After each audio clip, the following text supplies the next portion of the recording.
back to the Pool Pro Podcast. Today's episode is all about hiring. How do we make the pool industry more appealing to job seekers?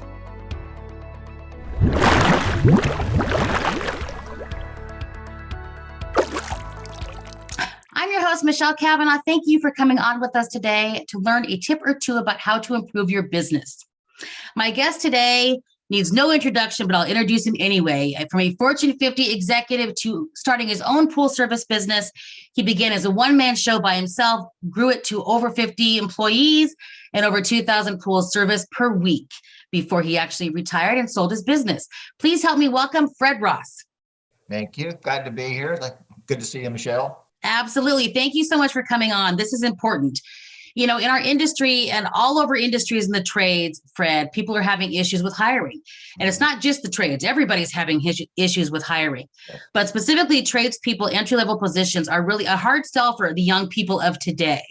So I guess my question for you today, what I really want to talk about is, you know, are they doing it wrong when they're trying to go out and recruit and hire? Are they doing it wrong? What can they do to improve that process?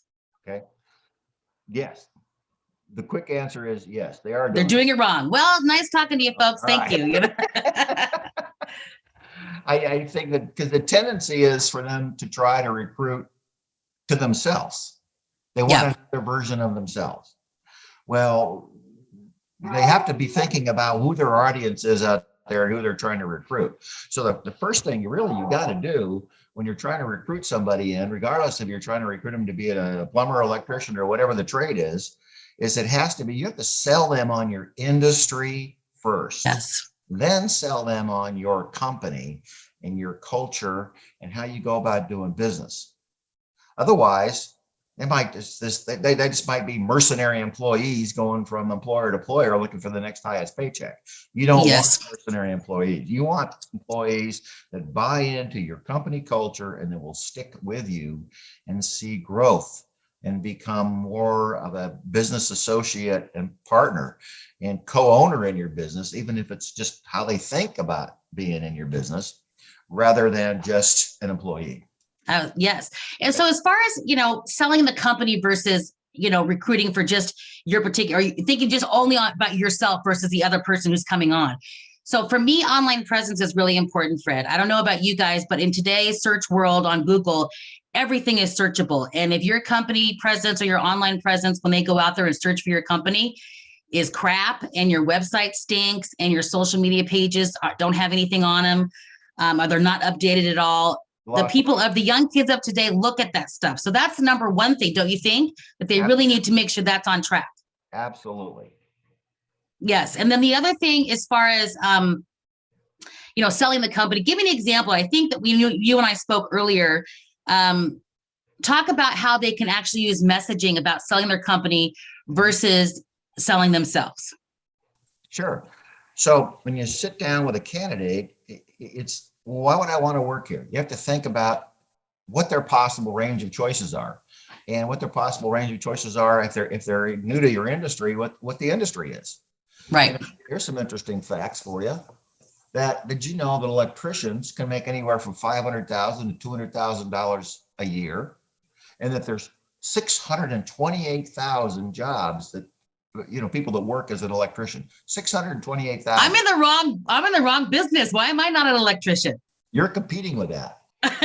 Truck drivers make $50,000 to $150,000 a year. And we have 2.2 million truck drivers in the United States. And both of those have chronic shortages of workers. So there's lots of openings. You're competing with that. So why would I want to go into your business and your trade and not that? It can't be just the money, because you're going to lose. Yes. You think I'm just going to keep shelling out money and pay more and pay more. That's not going to work. So you have to come up with something in your company that says, oh, well, very interesting. What's really important to these millennials? What's really important to the younger people? You're going to be trying to recruit to 20 to 30-year-olds, right? That's the people you're trying to recruit to. There's a lot more important things than money. Yes. Social justice. There's environmental concerns. There's all kinds of other things. Are you addressing that when you talk to them about your company culture? Are you Right. coming across as still operating out of the 1950s? Or are you coming across as someone who's, I hate to use the word woke, but more aware of what's going on around the world, and Yeah. what your company doing, and what is your piece of making the world a better place?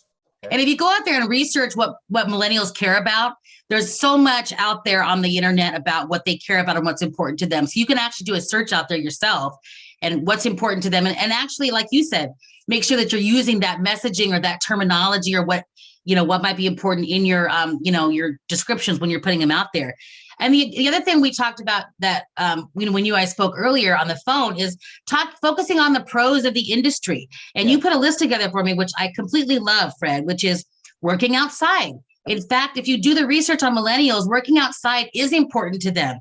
Being outdoors is very important to them. So focusing on that, focusing on the low stress, especially if you have some people just like to have the same thing, the same route that they do every single week, the same thing they do every day.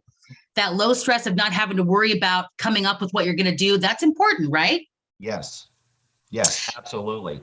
So there's a number, and a lot of these things apply to many trades, not just Yes, the school industry, right? There's absolutely. unique to that, but there are. It's and you say, well, it's low stress. Well, every job has a little bit of stress, or it would be Right. a job, but we wouldn't use 4-letter words to describe it like work. So, so all jobs are going to have a little bit of stress, but if you compare the stress of being working in cybersecurity to Oh yeah. to be in a trade, they would say there's no stress at all. There's no comparison.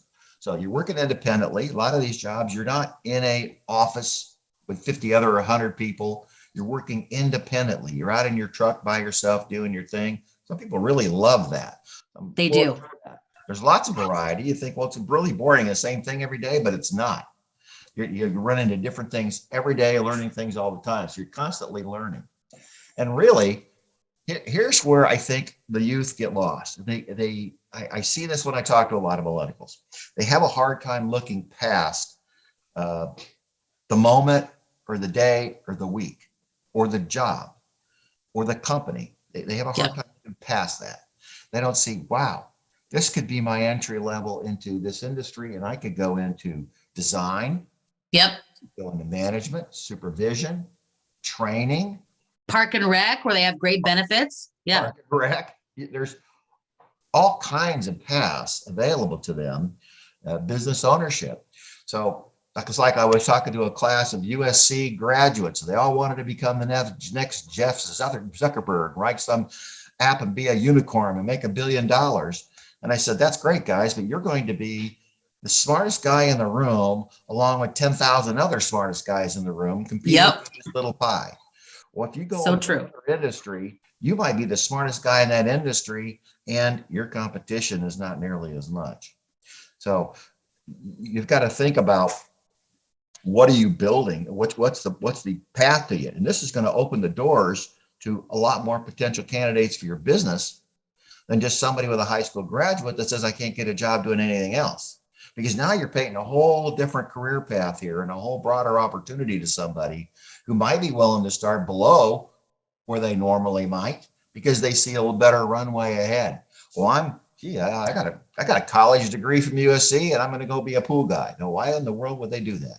Because they're going to commit, because you sold them on the industry, right? Opportunities in your industry. And maybe they don't work as a pool technician for very long, and they go write an app for the pool industry. Who knows? But got to start somewhere and jump in. So yes, 100%.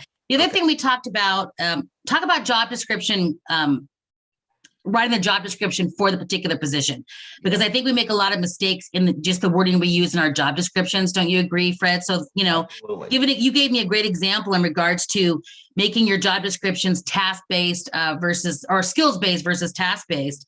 And you gave a great example there about the water chemistry test. You want to explain a little bit about that? Because I thought it was a great example. Yeah, absolutely.